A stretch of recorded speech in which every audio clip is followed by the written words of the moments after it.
একটা সময় ছিল প্রচুর ঘোরাফেরা করতাম, এখন আর ওইভাবে ঘোরাফেরা হয় না। সারাদিন একা একা বাসার মধ্যেই থাকি, তাই তোমাদের সাথে বাসার মধ্যে ভিডিওই শেয়ার করি।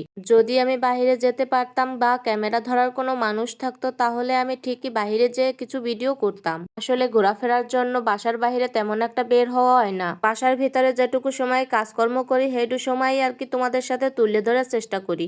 আমার ক্যামেরা ধরারও কোনো মানুষ নেই, আর আমি সবসময় স্ট্যান্ড দিয়েই ক্যামেরা ধরি, তারপর ভিডিও করি। ভিডিও করাটা আমার একটা শখের বিষয়, যেমন সময় কাটানোর জন্য বাসার ভিতরে সারাক্ষণ একা একা থাকি, তাই বোর হয়ে যায়, তার জন্যই ভিডিও করি, সারাক্ষণ ওই ভিডিওর ভিতরেই থাকি। যারা একলা জীবন কাটায় তারাই জানে যে বোরিং কতটা লাগে। প্রচুর পরিমাণে রোদ উঠেছিল, তাই দেখে চলে গিয়েছিলাম ছাদে আমসত্ত্ব শুকানোর জন্য। কয়েকদিন ধরে একদম মেঘলা মেঘলা, এটুকু রোদ উঠে ওইটুকুতেই শুকাই, আর কি করব, অনেকদিন ধরেই মেঘলা মেঘলা, আর রোদ উঠছে না মোটেও। ছাদের উপরে তারপরে ধুলো পড়বে, পাখি এসে পড়বে, তাই বাসার ভিতরে ছোট একটা মশারি ছিল, এই মশারিটা নিয়েই ঢেকে দিলাম। আমার ভিডিওগুলো যদি তোমাদের ভালো লাগে অবশ্যই কমেন্ট করে জানাও।